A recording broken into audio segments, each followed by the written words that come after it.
Good morning, all. Right, so I'm just here chopping some maple logs. Here to get a couple just so I can get 65 fletching, then I can start on use. Gonna do that shortly. But before we get into it, I want to touch on a few things regarding like the rules of the account and the series. We've established a few of them over the first episodes, and in episode 4 I had my first death, and we tried to kind of work out a death cost mechanic and however that's going to work. So the current rules are, Zaya restricted, asterisk, no, free for all on Zaya. I can pretty much do whatever I want, except interact with my main and my friends in a way that'll just compromise the account. I can still interact with randoms completely naturally. If I walk up to chambers and there's some dude just dropping his loot, I can take the loot. If there's some dude hosting a drop party for some reason somewhere in Zaya and I stumble across it, I can join in. But no, I can't force anything, nothing inauthentic. It has to be real. I'm not going to set anything up with my main or with my friends. To leave the island, 1 mil an hour. Pay up front. I can't tick it up. I can't leave and then pay however much I was gone for. I have to pay it ahead of time. And deaths cost money too. So 1 hour equals 4 deaths. And then when I'm on the mainland, I act as an Iron Man, right? I can't use the Grand Exchange, I can't trade with other players, and I can't pick up non-native loot, and I can't get assistance killing any monster. As well as I'm not allowed to use any magic-based teleports, so that includes mini-games, teleport spells, teleport tabs, and jewelry. But I can use any NPC run mode of transport, if that makes sense. So that's your mine carts, your boats, your gnome gliders and your carpets, anything else like that I'm allowed to use. From there, what else do we have? I wanted to kind of amend some of the rules, right? Fix them up a little bit so they're set in stone. The first is the death cost. In episode 4 I died for the first time, and in episode 3 I travelled off the mainland for the first time. At the end of episode 3, I still had about 20 minutes left of mainland travel. So in episode 4, when I died, I just called that 15-minute death timer. It came off the end of that hour I didn't use, so it was a free death. I didn't think that was too unfair. I hadn't really set out any rules, established a punishment for death yet, so I figured, okay, that's fine for now, and then going forward, we'll reinforce that rule. I have to pay for them ahead of time though, so that's what it'd be going forward. I'd pay 1 mil so that a death wouldn't be too punishing. After a bit of feedback and discussion with some friends and some members of the clan, they thought that's a little bit of a cop-out, and I can kind of see where they're coming from. The 20 minutes from my last trip to the mainland didn't count, and we're going to start again. We're going to make a mill so I can pay for that death, and then I'll have 3 more deaths after that. That's that I paid for. But I won't actually be paying a mil. So this brings me on to my next amendment to the rules. It's currently costs 1 mil an hour to leave. So if I leave for 4 hours, that's 4 mil. Blah blah blah. I figured in the long run that's not punishing enough. I'm eventually going to get to a point where making a mil isn't that difficult. I could effectively spend a few hours just earning a bit of money, and I can almost frivolously go to the mainland, and I don't want it to ever be like that. I always want going to the mainland to be difficult. So I'm introducing a new hourly cost, and this way it will always act as a barrier to entry. The more often I go to the mainland, the more it's going to cost. So how it works is it costs 1 mil plus X per hour to leave the island, where X is the amount of GP I have already paid to leave the island. So the next time I leave the island, it will be 1 mil plus X. X equals 1 mil because I've paid 1 mil already. It'll cost me 2 mil to leave the island for an hour, so 2 mil an hour. The time after that, it would be 3 mil plus 1, because I've paid 3 mil in total to leave the island. So it'd be 4 mil an hour to leave the island. And it just goes up from there. So that means to pay for these death timers, to pay for 4 death timers, I need to earn 2 mil. And that won't scale the cost to leave the island, but the cost to leave the island will scale the death timers. Because buying, like, death tokens, let's call them, buying 4 death tokens is always worth 1 hour of mainland travel. So whatever it is at the current time, that's how many 4 death tokens will cost. And the death tokens, I keep their price, right? If I buy 4 death tokens for 2 mil and then I leave the island and come back, so, means that death tokens would effectively cost me more at that point. Those death tokens I already have are still worth as much as they were. So I think that pretty much covers the basis of it, right? So now it's just making money. I gotta make 2 mil now. And that's just 4 deaths. That's just for safety, right? So if I'm AFK and if I look away, if something happens, if I DC and wake up in Lumbridge, it's not the end of the world. Then from there, I'm just gonna hang out on Zaya for a while. I want to go get the rest of the pages for the KidKourend's memoirs. And then I'd love to get 65 combat, which is a while away, I know. But I'd love to get 65 combat just so I could go visit Kona, see what she's going to give to me. It's like, there's 2 ways to go about it. Like, be pretty strict with using Kona because she's the Zaya Slayer Master. Kind of like, makes sense to have to use her. But she assigns tasks all over the place, so that doesn't make sense of the account. Or use a non-Zaya Slayer Master that can actually assign me a task that I can do on Zaya. We'll figure it out as we go, I guess. I've got a bunch of stuff I can do on the account for now. Until then, I don't have to really worry about that. So I think that's a go. I've got a bunch of woodcutting and fletching to do. So I'll catch back with you guys shortly, I guess. Alrighty, there we go. That's a bit over 2,000 ewes chopped and fletched. I had a little bit of bowstring left, so I strung a couple.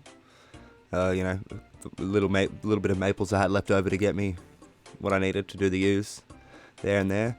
Instead of going and picking all that flax and stringing it myself, I'm going to overpay drastically for it. I'm going to try buy 2,000 flax for 25k. I mean, 2,000 flax is worth like, what, 10k? So, considering, we'll see how I go. Maybe I'll have to pay more. We'll find out.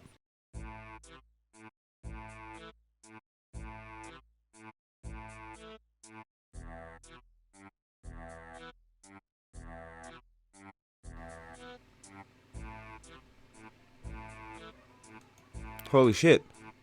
An Addy longsword on the floor. What? There's no one under me. How did it... Okay, I guess the person who was standing under me before must have dropped it. I mean, hey, I'm going to take that. That's a free 2k there. Not complaining. Here's the man. Pison pulling up.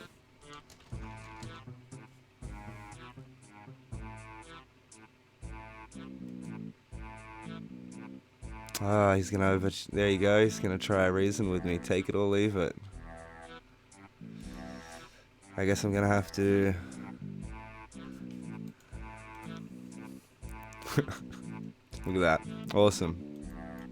Made myself a trade, saved myself, what's that, at least 2 hours worth of pick and flax. So now all I have to do is spin it, let's go get that done. Righto, bangers and bloody mash, mate. There's 2004 U short bows. I'm not gonna go sell them to the general store just yet. That's like what, 600k maybe when I sell them off. So I've still got a while to go. Still got a bit of GP to make. I'm gonna go do some more Wintertodd games, and then if it comes down to it, trade in some pieces, get some more burnt pages, and sell them off. But before I do Wintertodd, I'm gonna punch out, what is it, fishing, mining. I believe there was one else. I want to get like farming up as a bit. Yeah, I think that's it, right? Fishing, mining, and farming, and herb lore. I want to try and get up to like at least 15 with all of them. Got to do that, and then head up to Wintertodd just so I get better loot, from the crates, opening them all. Just having like lower base levels mean I'm getting like trashier loot when I get like mining supplies and yeah, all that stuff. So we'll figure it out. We'll get those levels up. I've got some herbs. I'm gonna start cleaning them, and then I'll go up to Arceus and buy a couple of Eye of Newts, I guess. so I can make some ranging potions. Alright, what level do I need to start doing my next herbs? Marantles are 5, so one more level and I can clear my Marantles. So yep, off I go up to Arceus to get those bloody Eyes of Newt. Alright, I'm gonna quickly go and sell off my maple longbows. So I have a little bit of GP to work with, and then I'll sell off the big stack later. I might just try to sell them to a player for cheap instead of hopping around selling them off to the general store. Just dump them on a player for like 600k or something, so you know they can either alch them or just sell them off to the GE and still make money. Alright, 15k to work with. I'm just going to dump the rest off here. Bang, 19k. Happy with that. More than enough. And I think I might have to do a little bit of thieving when it comes to farming, unless I just want to do it the saltpeter method. Do I have any saltpeter? No, I'd have to get more, because I don't think I have any seeds that I can plant yet. So I think I'll just have to train thieving on, like, you know, citizens till I can steal from the regular farmers, just so I can get some potato seeds, right? And then at least I have some bit of starting farming that I can just like do passively. Have something, you know, something that I can grow and just check back on every now and again. I'd prefer to do that than do it all the saltpeter method the whole way. Oh no. There's no pestle and mortar in Zaya, is there? I can't get a pestle and mortar here. Can I get one from my house? Okay, got myself some Eyes of Newt and some vials of water. Go to a bit of herblore training. I don't know if I can get a pestle and mortar until I go back to the mainland, which is very difficult. Oh, I can buy one off another player. Yeah, I think I might just have to do that. I ain't buying one in clan. I'm just gonna find someone at Wintertodd that'll sell me one. Because these motherfuckers will try and make me pay like 50k for a pestle and mortar. Alright, let's get these herblore levels punched out a bit. Well, there we go. That's the herblore done for now. Bloody cleaned my Taramins, Barentils, and my Guams, which I made the attack potions out of. I don't have any Limpwort roots or ground unicorn horns, so I can't make any more potions, so that'll do for now. I'm going to go do the thieving, so I can plant some potato seeds, and then I'm going to go do the fishing. And bang, there's level 10 thieving. Alright, let's go hit that farmer up that's down in Hosidius. And we'll get some potato seeds. Got 400 GP from getting that level 10. That should be enough to buy any farming supplies, like, you know, farming tools I don't have and need from the shop. Buy a rake, buy a seed dibber.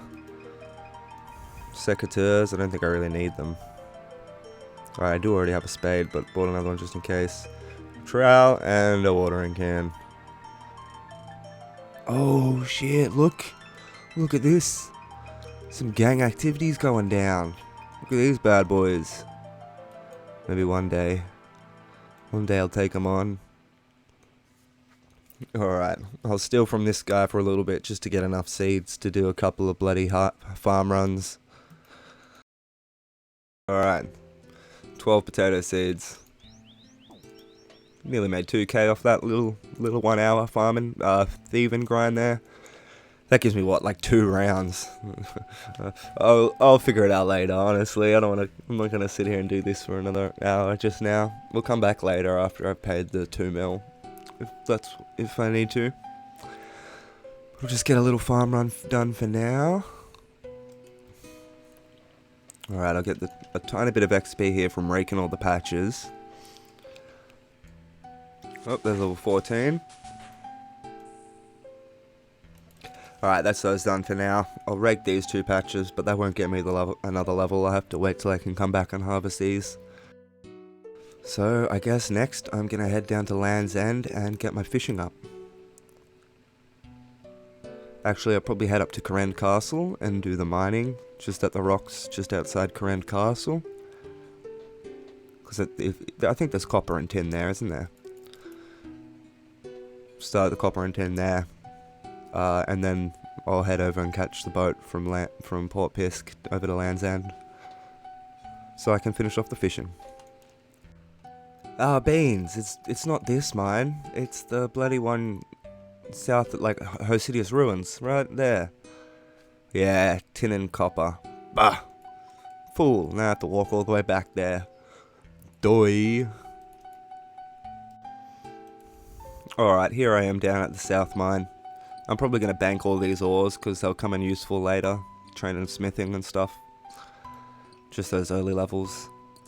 So I'll just check back in with y'all once I've got level 15 and we're ready to head over to get the fishing. Alrighty, here's level 15 coming in. Just gonna finish off the inventory. And then we'll head off and get that fishing done, eh? Let's quickly rotate our farming patches before we head down to do the fishing. Definitely should get a level here. Yeah, there we go. That's level 15 farming coming in. Very nice. Ugh, that's all my seeds done though. The next seeds I have that I can plant is level 19. So maybe I'll get lucky with these winter todd runs. Maybe I'll get a guam seed or some marantil seeds so then I can do some herb runs. Alright, let's go get some fishing done then. Here we are. I'll catch some shrimp till level 15. And then we'll go get some winter todd done. I don't really know how many games I'm gonna do. I'll just do winter todd until I burn out, I suppose. I'll definitely end up getting, 80 fire making while I'm there. Alright, cool. Check in with you shortly. And bang, there we go. That's 15 fish in there. Alright. Now let's head on up to winter todd, I guess. I've got all those levels up as much as I could, as much as I wanted to for now. Alrighty, I think I might pack it in there for this episode, and we'll pick up where we're leaving it off. And some pretty good gains. Made 600k-ish towards the goal. Got a few levels up, farming, herb lore, mining, fishing. We also unlocked short bows, which is a good enough moneymaker. Helps out. So I'll see you guys next time. We'll crack into this winter todd grind, eh?